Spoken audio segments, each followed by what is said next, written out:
저는 40대 후반의 남자입니다. 제 사전에 이혼이란 절대 없을 거라고 장담했습니다. 그런데 부부 사이, 남녀 사이는 절대 장담하는 것이 아니더군요. 저는 아내를 아주 잘한다고 생각했습니다. 주말에는 가끔 같이 산에도 가고 무슨 일이 있을 때마다 서로 대화도 주고받으며 지냈으니까요. 그런데 그 일이 일어나고 사람 일이라는 것은 절대 장담할 수 없다는 것을 확실히 알게 되었습니다. 제가 거래처에 들렀다가 두어 시간 일찍 퇴근한 날이었습니다. 퇴근할 때면 늘 집에 있던 사람이 보이지 않아서 전화를 해봤죠. 나 집에 왔는데 당신 없네? 어디야? 나 지금 마트. 마트? 우리 집 앞에 마트? 어, 잠깐 장 보러 나왔어. 장 마저 보고 들어갈게. 저는 알겠다고 전화를 끊었는데 전화를 끊고 보니 아무래도 느낌이 이상한 겁니다. 마트라고 하기에는 주변이 너무 조용하더군요. 다시 전화를 걸어봤지만 아내는 전화를 받지 않았습니다. 저는 아내가 마트에 있는 게 아니라는 확신이 들었고 확인하기 위해 집 앞에 마트로 달려갔습니다. 마트를 아무리 둘러봐도 아내는 보이지 않았습니다. 저는 다시 아내에게 전화를 걸었고 그때 다급하게 마트로 들어오면서 전화를 받는 아내의 모습이 보였습니다. 응, 여보. 아이, 나 마트에서 아는 사람 만나서 잠깐 얘기하느라 늦었어. 이제 장 다 봤으니까 들어갈게. 조금만 기다려. 아내는 입에 침도 안 바르고 거짓말을 하고 있었습니다. 저는 아내에게 다가갔고 아내는 저를 보자 점점 얼굴이 굳어지더군요. 집으로 돌아온 후 저는 아내에게 전화기 먼저 내놓으라고 했습니다. 전화기는 갑자기 왜? 아까는 거짓말 하려고 한 게 아니라 동네 언니를 마트 앞에서 만나서 그랬어. 잠깐 차 한 잔 마시자고 해서 그래서 좀 늦게 마트 간 거야. 전화기 봐야 별거 없어. 아내는 계속 전화기를 보여주는 걸 주저했지만 전화기를 내놓긴 하더군요. 저는 아내가 주고받은 문자, 카톡, 사진을 열어봤습니다.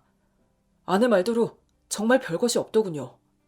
순간 저는 내가 괜히 오해한 건가 생각하면서 최근 통화 목록을 보게 되었는데 최근 통화 목록에 이름이 입력되지 않은 번호가 있었습니다. 이 사람은 누구야? 이름도 없네? 아, 그 사람이 내가 만났던 언니야. 별로 안 친한 사이라서 전화번호 입력도 안 해놨는데 오늘 갑자기 연락이 와서 만났어. 연락이 왔다고? 전화기에는 당신이 전화한 걸로 나오는데? 그랬나? 내가 전화했었나? 하는 행동이 너무나 수상하더라고요. 저는 바로 그 전화번호로 전화를 걸었고 아내는 전화는 왜 하는 거냐, 사람 부끄럽게 왜 그러냐고 전화기를 뺏으려고 했습니다. 그때 전화기 너머에서 남자 목소리가 들려왔죠. 집에 들어갔어요? 아직 남편 안 왔어요? 저는 너 누구냐고 소리를 질렀고 상대는 전화를 끊어버렸습니다. 아내는 옆에서 안절부절 못하더군요. 여보, 이상한 생각 하지 마. 당신이 생각하는 그런 이상한 사이 아니야. 그냥 한두 번 만나서 커피 마신 거야. 그게 다야. 커피를 마셔? 왜? 뭐 때문에 커피를 마셔? 아니, 그냥 아는 언니 아는 사람이라서 같이 커피 한두 번 마셨어. 아내는 말도 안 되는 소리를 늘어놓았고 저는 아내를 추궁했죠. 사실 그 사람 노래방 사장님이야. 아파트 사람들하고 노래방에 몇 번 갔는데 마칠 때쯤 되니까 김수희 애모 부르신 분이 누구시냐고 노래 너무 잘하셔서 서비스 시간 더 준다고 하더라고. 그래서 노래를 더 불렀는데 나중에 나올 때 그 사장님이 나를 불러서 잘 아는 작곡가가 있다면서 노래 연습 많이 해서 음반 한번 내보자고 하더라고. 나는 농담인 줄 알고 그냥 넘겼는데 그 다음부터 계속 연락이 왔어. 그래서 노래방에 노래 연습하러 몇 번 간 거야. 당신도 알잖아. 내 어릴 적 꿈이 가수였다는 거. 음반 내자는 소리 들으니까 진짜 가수가 될 수 있을지도 모른다는 생각이 들었어. 그래서 노래만 하러 간 거야. 정말이야. 믿어줘. 그때까지만 해도 저는 아내 말을 믿었습니다. 아내는 오래전부터 가수가 되는 것이 꿈이었습니다. 전국 노래자랑 나가서 상은 못 받았어도 본선에 진출하기도 했고요. 농담 반 진담 반으로 자기도 가수가 됐으면 탑 가수가 됐을 거라고 얘기하곤 했죠. 그런 사람에게 음반을 내보자 했다면 정말 솔깃했을 겁니다. 저는 순진하게도 아내 말이 사실일 수도 있다 생각했지만 그대로 모든 걸 덮고 넘어가기에는 석연치 않은 부분이 있었습니다. 그래서 저는 그 사람이 있는 노래방에 가자고 했고 노래방에 도착한 후 저는 혼자 들어가겠다고 했습니다. 내가 들어가서 먼저 얘기 들어보고 필요하면 부를 테니까 여기 잠깐 기다리고 있어. 당신 말이 사실인지 확인은 해봐야 되잖아? 아내는 애써 침착한 척했지만 속마음은 그렇지 않은지 불안해 보였습니다. 저는 노래방으로 들어가 박경대가 누구냐고 물었습니다. 내가 박경대인데 너는 누군데 박경대 씨도 아니고 박경대를 찾아? 너하고 바람난 장민지 남편이다. 내가 여기까지 왜 찾아왔는지 잘 알지? 와이프한테 너하고 무슨 일이 있었는지 다 들었어. 솔직히 얘기하면 소송만 하고 끝낼 거고 만약에 그냥 노래만 불렀다느니 차만 마셨다느니 말도 안 되는 거짓말하면 나 정말 가만 안 있을 거야. 요즘 노래방 장사도 잘 안 되는 걸로 알고 있는데 진짜 쪽박 차기 싫으면 똑바로 얘기해. 어디서 무슨 얘기를 들으셨는지 모르겠는데 그 사람하고 저는 진짜 아무 일도 없었습니다. 괜히 오해하고 생사람 잡지 마세요. 가만 보니 저보다 형님 같으신데 형님, 제가 개인적으로 만난 건 사실입니다. 그건 죄송해요. 그런데 정말 아무 일도 없습니다. 우리 정말 깨끗합니다.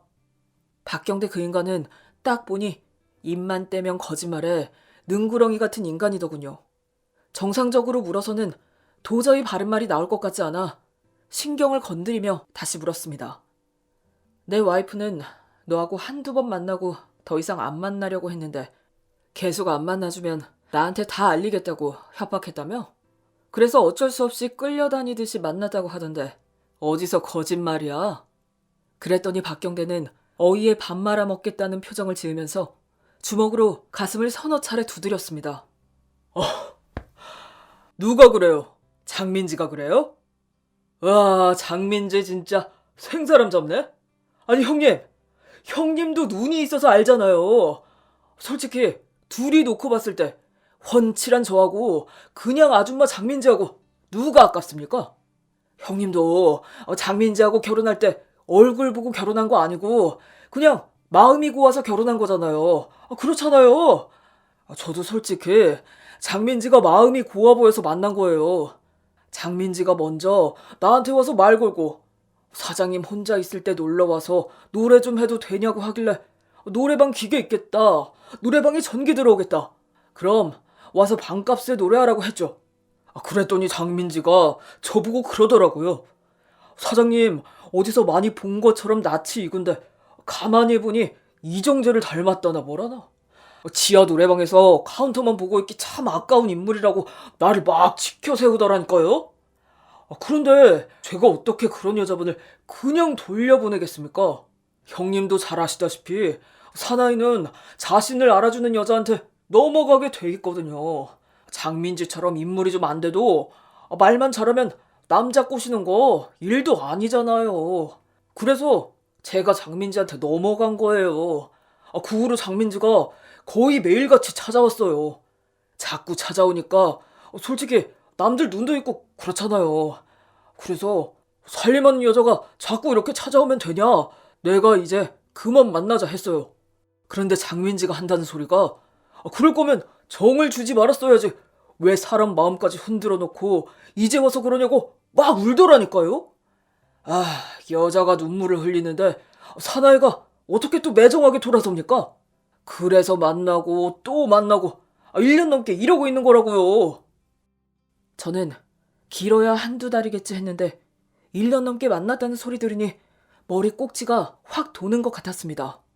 그리고 그 인간이 제 아내를 말끝마다 장민지 장민지 하면서 부르는 것도 엄청 열받고 얼굴은 안 고운데 마음이 곱네 어쩌네 하는 것도 정말 짜증나서 대화고 뭐고 두들겨 패주고 끝내버리고 싶은 걸 억지로 참고 다시 물었죠. 너 장민지한테 마음 없다는 거 진짜야? 앞으로 안 만나는 거 확실해? 확실히 안 만난다는 증거 있어? 이 형님 진짜 왜 사람 말을 못 믿으실까? 이건 진짜 내가 아무한테도 얘기 안 하는 건데 사나이 대 사나이로 물으니까 내가 솔직히 얘기합니다. 내가 왜 마누라하고 이혼하고 지금까지 결혼 안 하고 혼자 사는 줄 알아요? 자유롭게 연애하고 싶어서 그러는 거예요. 장민지가 하도 나한테 매달리니까 내가 안 예쁜데도 예쁘다, 마음에도 없는 소리 했지만 솔직히 장민지는 미희하고 비교도 안 되죠. 미희라고 알죠? 같은 아파트에 산다던데? 나 미희랑 사귄 지 지금 석 달 됐어요. 장민지는 나한테 아무것도 아니라니까? 그래, 네가 그렇게 말하니까 내가 내 와이프한테 가서 확인해 볼게. 둘이 말 다르면 알아서 해. 그리고 너 몇 년생이야? 저요? 70년 개띠인데요? 갑자기 그건 왜 물어보세요, 형님? 박경대는 저보다 5살이나 많더라고요.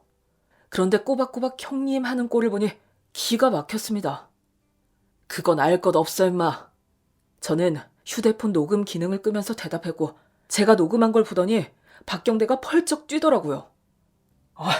형님! 지금까지 녹음하셨어요? 형님, 진짜 이거 왜 이러세요? 녹음은 왜 하고 그러세요? 사나이 대 사나이로 솔직하게 대화하는 과정에서 녹음은 좀 아니잖아요. 어디서 제비족 같은 게 사나이야. 야, 사나이 이름에 먹칠하지 마라. 너는 사나이도 아니고 인간도 아니야. 너는 그냥 잡것이야. 그러자 박경대는 무슨 말을 해도 좋으니 녹음한 것은 지우라고 난리를 치더라고요. 제가 절대 못한다고, 나는 그럴수록 더 녹음하는 사람이라고 다시 녹음기를 켰습니다. 그랬더니 박경대는 녹음된 거 안 지우면 절대 여기서 못 나간다고 저를 막아서더라고요. 지우세요. 계속 이런 식으로 나오면 나도 더 이상 말로 안 하고 주먹으로 해결하는 수밖에 없습니다. 주먹으로 해결할 수 있는 실력은 되고 실력 되면 한번 해보든가. 형님, 오늘 기어서 나가고 싶어요? 내가 지하에서 잔뼈가 굵은 사람이에요. 내 주먹 감당이나 할 수 있겠어요? 감당할 수 있으면 사나이 대 사나이로 한판 뜹시다. 그 대신 결과에 대해서는 전치 몇 주가 나왔느니 폭행죄로 고소를 하니 이따위 말하기 없깁니다. 이거나 녹음 확실히 해줘요. 너나 뒷말하지 마라, 이 제비적 새끼야! 저는 말이 끝남과 동시에 재빨리 선빵을 날렸고 박경대는 말도 없이 치사하게 이러는 게 어딨냐고 다시 덤비기에 또다시 한 대 날려버렸습니다. 그러자 박경대는 2번까지는 참는데 3번은 절대 안 참는다고 다시 덤비더라고요. 저는 주먹에 온 체중을 실어서 날렸고 박경대는 세상이 무너지는 소리를 내며 쓰러져 버렸습니다. 박경대는 싸움이라고는 쥐뿔도 못하면서 입만 나불거리는 스타일이었습니다. 나 7살 때부터 태권도에서 사범증도 있어. 내가 주먹 제대로 쓰면 사람 큰일 날까봐 이 정도로만 한 거야. 오늘은 사회정의 구현을 위해서 주먹 맛배기로 보여준 거니까 감사하게 생각하고 앞으로 까불지 마라. 그리고 네가 뒷말하기 없다고 했으니까 치료는 네 돈 내고 네가 치료해라. 안 그래도 한 대 날리고 싶었는데 쌍방 합의하에 한판 붙자 하니 저로서는 고마울 따름이었죠. 저는 박경대가 진술한 내용을 들고 아내한테로 갔습니다. 한참 만에 제가 모습을 드러내자 아내는 불안한 얼굴로 저를 쳐다보더군요. 저는 아내한테 가서 박경대가 했던 얘기 중 뺄 것은 빼고 더할 것은 더하며 들으면 속 뒤집어질 이야기들만 해줬습니다. 왜 나한테 거짓말했어? 둘이 말하는 게 완전히 다르잖아. 박경대가 그렇게 마음에 들었어? 자존심도 버리고 매달릴 정도로 그렇게 마음에 들었냐고? 뭔 말이야. 내가 왜 그 인간한테 매달려? 그 인간이 나 노래 잘한다고 작업 걸었다니까? 뭔 말도 안 되는 소리야. 박경대는 당신이 있는 줄도 모르고 관심도 전혀 없었다던데. 박경대는 노래방에 같이 온 여자 중에 처음부터 미희라는 여자한테 관심이 있었고 미희라는 여자한테 프로포즈하고 둘이 미래를 약속했다던데. 몰랐어? 누가 그래? 박경대 그 인간이 그래? 미희가 좋다고? 참, 어떻게 나한테 그럴 수가 있어? 조금 전까지만 해도 그 인간이 나밖에 없다고. 자기가 이 세상에 태어난 건 나를 만나기 위해서 태어난 거라고 해놓고 어떻게 그따위로 말할 수가 있냐고. 아니야. 박경대가 당신 앞에서 거짓말한 거야. 자기가 먼저 작업 걸었다고 하면 자기 불리해질까봐 없는 말도 지어내서 한 거야. 박경대는 얼굴 고운 여자가 좋지 당신처럼 마음만 고운 여자는 자기 타입이 아니라는데. 누구 말이 진짜야? 나 박경대 그냥 안 넘어갈 거고 소송 걸 거니까 똑바로 얘기해. 그러자 아내는 그동안 박경대와 있었던 일을 솔직히 털어놓더군요. 아내가 노래방에 처음 간 건 제가 알게 된 시점으로부터 약 1년 전. 아내는 박경대와 개인적으로 연락처를 주고받으면서 박경대의 노래방에 들락거렸습니다. 둘이 몇 개월간 남들 눈에 띄지 않게 잘도 만나왔는데 모든 것이 들통나고 나니 서로 자기를 먼저 꼬셨고 어쩌다 보니 넘어가게 되었다. 서로에게 책임을 떠넘기기 바쁘더군요. 하지만 저에겐 누구 말이 진실인지는 중요한 것이 아니었습니다. 중요한 것은 제가 아내에게 배신감을 느끼고 크게 실망했다는 것이었죠. 그 누구보다 가정에 충실했던 사람이고 좋은 아내, 좋은 엄마가 되기 위해서 노력했던 사람이라고 생각하고 살았습니다. 부부는 사랑보다 정으로 산다는 말도 있듯이 20년 가까이 정부치고 살아온 사람이고 제 자신처럼 아끼며 살아온 사람이었습니다. 그런 사람이 제게 이런 배신감을 안겨주는 것은 저를 너무나 괴롭고 비참하게 만드는 일이었습니다. 누구 말이 사실인지는 법정에서 진술서 쓰고 답변서 받아보면 알게 될 일이지만 그때까지 제가 느낀 건 아내가 박경대에게 더 매달리는 것 같다는 것이었습니다. 물론 아내는 그냥 노래 공짜로 부르게 해주니까 그것 때문에 간 것이라고 했지만 제 느낌은 그렇지 않았습니다. 박경대 말대로 박경대는 다른 여자를 마음에 두고 있었고 제 아내와는 정리할 마음이었던 것 같더군요. 그런데 아내는 그동안 박경대에게 순정이 생겨난 듯 했습니다. 단순한 바람이 아니라 진짜 박경대를 좋아한다는 느낌이랄까요? 그 기분이 더 더러웠습니다. 하지만 한편으로는 이건 그냥 제 생각일 뿐 아내 말이 사실이길 바랐습니다.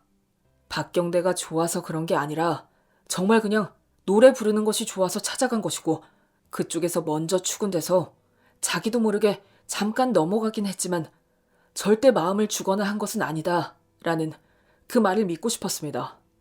그 사람은 제 아내이기도 하지만 아이들의 엄마이기도 했으니까요. 저는 박경대를 상대로 소송을 걸었습니다. 제가 두 사람이 얘기한 것을 바탕으로 진술서를 써서 2월 말에 소송을 걸었습니다. 3월에 박경대에게 소장이 도달했고 박경대는 말도 안 되는 거짓말이라고 난리를 치더군요. 그래서 저는 할 말 있으면 법으로 정식으로 하라고 상대도 안 했습니다. 그러자 한 달 뒤 박경대가 답변서를 보내왔습니다.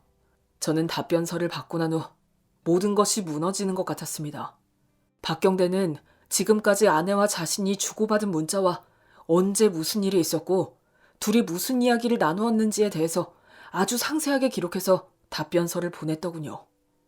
저는 둘이 함께 있는 모습을 본 적도 없고 둘이 대화하는 소리를 들은 적도 없지만 박경대가 보낸 답변서를 읽으니 두 사람 사이에 무슨 일이 일어났는지 생생하게 보이는 것 같고 들리는 것 같았습니다. 아내는 제가 알고 있는 사람이 아니었습니다.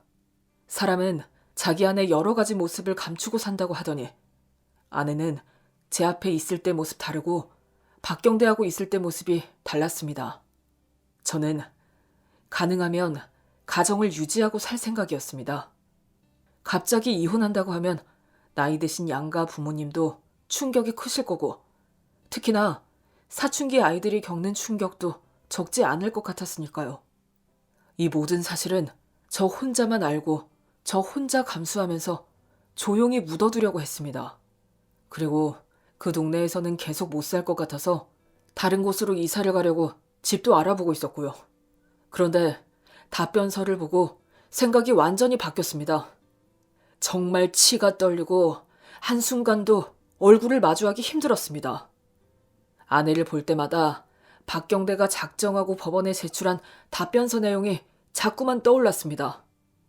저는 아내를 데리고 아내 친정 오빠한테 갔습니다. 장인 장모님한테 가려다가 어르신들 충격이 크실 것 같아서 여기로 왔다고. 그동안의 일과 답변서를 그 앞에서 다 내보였죠. 답변서가 오기 직전까지는 저는 이 사람 믿었습니다. 그런데 내가 여태까지 껍데기하고 살았던 것 같네요. 잠시나마 이 사람 용서하고 같이 살 생각을 했던 제가 미친놈입니다. 저는 이 사람하고 단 한시도 같이 있고 싶지 않으니 형님이 장인 장모님에게 데려다 주시든지 알아서 하십시오. 그러자 성질이 불같은 처남은 세상 부끄러워서 못 살고 니 죽고 나 죽자며 난리를 치더군요. 아내는 울고불고 난리가 났고 처남 댁은 처남을 말리느라 난리가 났습니다. 더 이상 저하고는 상관없는 집안이고 상관없는 사람들이니 지지든 볶든 알아서 하라고 저는 등을 돌리고 나와버렸죠. 그리고 저는 모든 사실을 가족들에게 알리고 이혼 절차를 밟았습니다. 우리나라 행정 처리가 빨라서인지 이혼도 아주 간단하게 끝났고요. 아이들도 저랑 살기로 하고 모든 게 결론이 났습니다. 참으로 씁쓸하고 허무했지만 그렇게 모든 게 끝난 줄 알았습니다. 그런데 우리 부부 사이는 그렇게 끝이 났지만 아내와 박경대 둘 사이는 아직 정리할 게 남은 모양이더라고요. 아내는 박경대가 모든 것을 까발린 것에 배신감을 느낀 모양이더라고요. 자신은 적어도 박경대에게 진심이었는데 알고 보니 자신은 박경대한테 노란한 것 같다는 생각이 들었는지 박경대에게 되갚아줄 작정을 했더군요. 아내는 같은 아파트에 살던 미희라는 여자의 애인을 찾아갔습니다.